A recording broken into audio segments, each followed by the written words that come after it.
Assalamualaikum warahmatullahi wabarakatuh.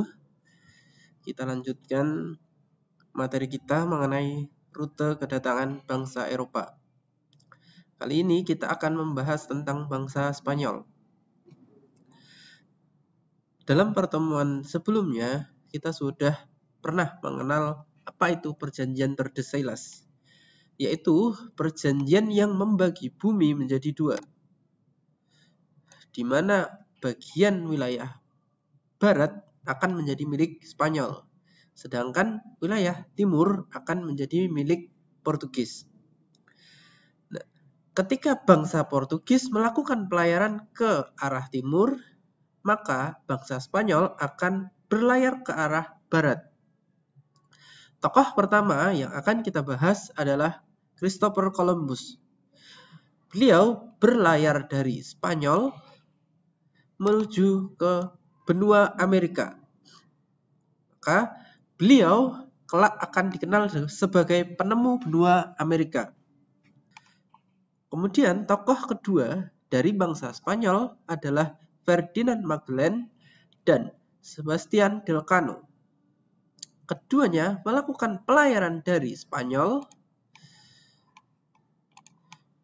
ke arah benua Amerika, kemudian menuju ke arah Amerika bagian selatan, terus berlanjut ke arah barat, dan kalau diasumsikan bahwa bumi itu bulat, mereka akan muncul dari arah sini. Hingga akhirnya mereka berhasil mendarat di Filipina. Ketika di Filipina, mereka terlibat dalam perang dengan penduduk lokal.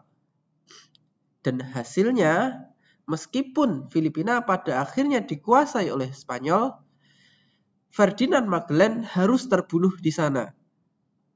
Oleh karena itu, perjalanan selanjutnya dilakukan oleh Sebastian Elcano.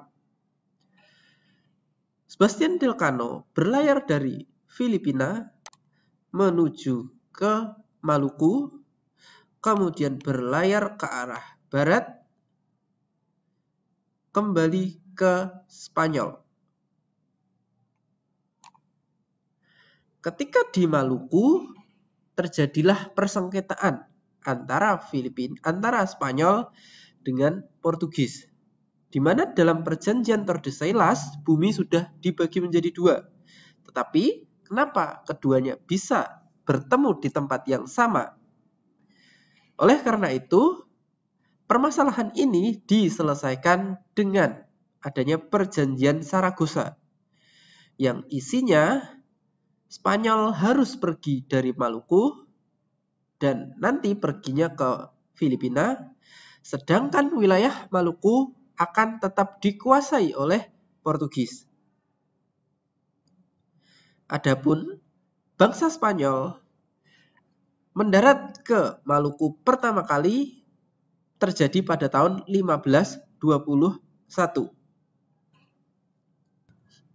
Selanjutnya kita akan membahas tentang rute kedatangan bangsa Belanda. Adapun motivasi mereka melakukan penjelajahan samudera adalah mereka tidak mendapatkan suplai dari Spanyol dan Portugis. Karena pada awalnya Belanda mendapatkan rempah-rempah dari Spanyol dan Portugis. Akan tetapi karena kedua belah pihak ini terlibat perang, yaitu antara Belanda dan Portugis Spanyol, maka Belanda tidak diberikan lagi suplai rempah-rempah. Oleh karena itu, mau tidak mau Belanda harus mencari sendiri wilayah penghasil rempah-rempah. Rute yang mereka lalui adalah mereka berlayar dari Belanda menuju ke Tanjung Harapan, kemudian langsung menuju wilayah Banten. Pelayaran pertama yang dilakukan oleh orang Belanda adalah Cornelis de Houtman tahun 1595. Adapun rombongan kedua nanti dilakukan oleh Jacob van Eyck tahun 1598.